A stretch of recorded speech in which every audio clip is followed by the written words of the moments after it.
রাষ্ট্রপক্ষ একটু বলার চেষ্টা করেছেন যে অনেক কিছুই ডিসঅ্যাপিয়ার হয়ে গেছে, অনেক কিছুই অনেক দিনের আগের নথি, অনেক কিছুই খুঁজে পাওয়া যায়নি। সিডি, ডিভিডি কোন জায়গার কি হয়েছে, মিসপ্লেস হয়ে গেছে, যথেষ্ট জায়গায় নাই, এই সমস্ত কথা তিনি বলেছেন। কারণ আদালত প্রশ্ন করেছিলেন এত সময় কেন দরকার হবে। যে তদন্ত চলছিল টাস্কফোর্স কর্তৃক, এটির প্রতিবেদন দেওয়ার কথা ছিল 6ই এপ্রিল 2025-এ, কিন্তু 6 এপ্রিল 2025-এ আদালত বন্ধ থাকায় আজকে এই মামলাটি শুনানির জন্য এসেছিল।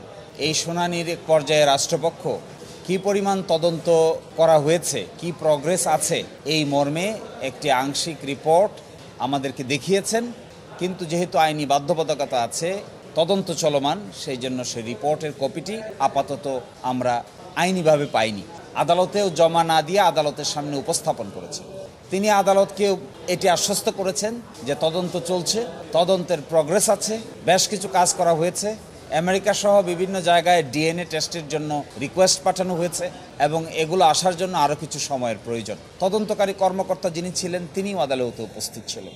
এই প্রেক্ষিতে রাষ্ট্রপক্ষ 9 মাস সময় চেয়েছিল, আমরা 3 মাস সময়ের কথা বলেছিলাম। অবশেষে আদালত বিচার বিবেচনা করে 6 মাস সময় মঞ্জুর করেছেন এবং পরবর্তীতে 22 অক্টোবর 2025-এ পরবর্তী আদেশের জন্য আদালতে আসবে। আমরা আশা করব এই সময়ের মধ্যে কিংবা তার আগেই যদি তদন্ত কমপ্লিট হয়ে যায়, তাহলে তদন্তকারী কর্মকর্তাগণ আদালতে তার তদন্ত রিপোর্ট দায়ের করবেন। রাষ্ট্রপক্ষ একটু বলার চেষ্টা করেছেন যে অনেক কিছুই ডিসঅ্যাপিয়ার হয়ে গেছে, অনেক কিছুই অনেক দিনের আগের নথি, অনেক কিছুই খুঁজে পাওয়া যায়নি। সিডি, ডিভিডি কোন জায়গার কি হয়েছে, মিসপ্লেস হয়ে গেছে, যথেষ্ট জায়গায় নাই, এই সমস্ত কথা তিনি বলেছেন। কারণ আদালত প্রশ্ন করেছিলেন এত সময় কেন দরকার হবে। 9 মাস যেহেতু তারা সময় চেয়েছেন, সেই জন্য তার জাস্টিফিকেশন করতে গিয়ে কিছু কথা বলেছেন যে এভিডেন্সগুলো অনেক কিছু ডিসঅ্যাপিয়ার হয়ে গেছে। তো এগুলো সব আসলে যেহেতু তদন্ত চলমান, কিছুটা সংবেদনশীলতা আছে, সব চাইলেও আমরা ডিসক্লোজ করতে পারিনি।